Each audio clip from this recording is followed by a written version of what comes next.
nature of faith. Have you ever had one of those moments where someone asked you what you believed about Jesus? And the question implied or even stated the idea that there was a specific list the person was looking for. And even in their sincerity, you're left wondering, what was the point? Was there some agenda attached to the question?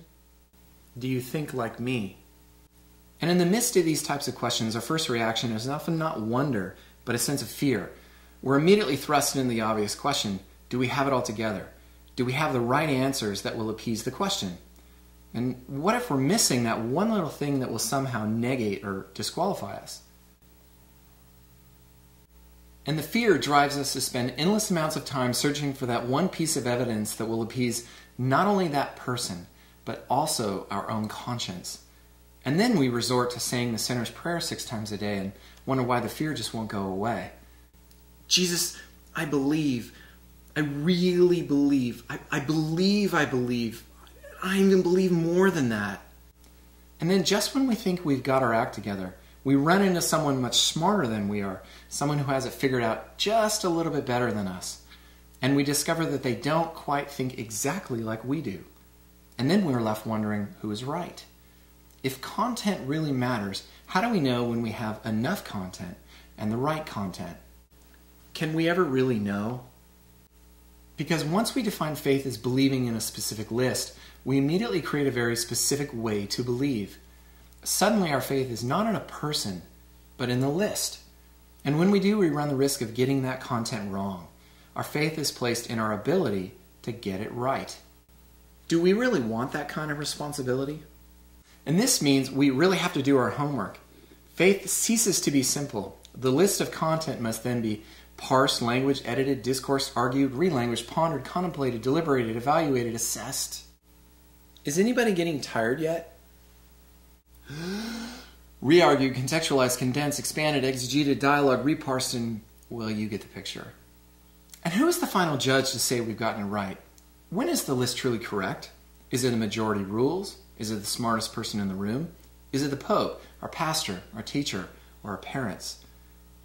When we place the emphasis in faith on the actual content of our belief, aren't we actually shifting our belief from a person to a thing? Is that idolatry? What if in placing our faith in the specific content, we're actually shifting back into the very religion that we're seeking to be released from? Because who has to decide what the content is? We do. We become the true judge of our faith, not Jesus. What if it's all a trick we're playing on ourselves that inadvertently robs us of seeing the beautiful kingdom right in front of us?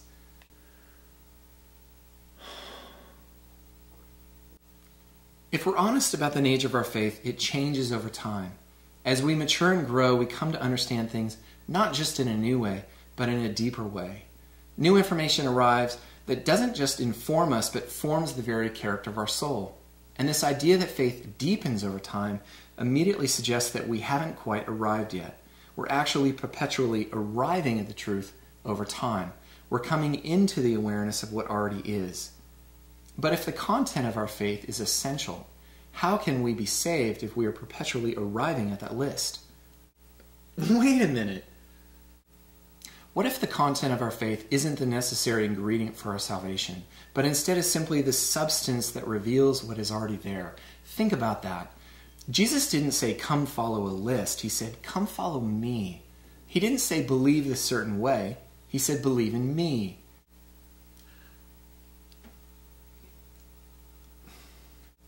What if the very nature of faith is the simple act of trust in the person of Jesus, nothing more?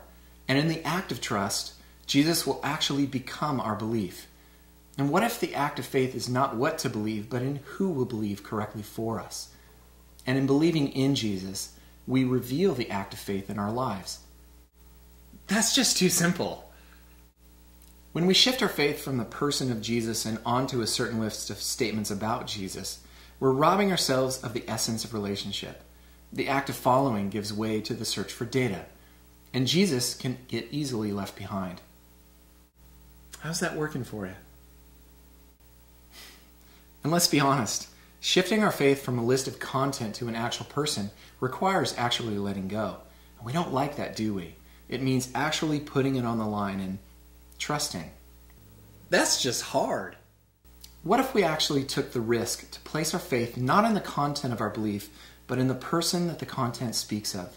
And in doing so, we release ourselves from the endless religious games we play that do nothing more than cripple us. And when we do, we not only release the content of our faith to be what it really is, something that informs us about Jesus, but we also discover the person we've been searching for all along. I'm Jonathan Breen, and this is Something to Think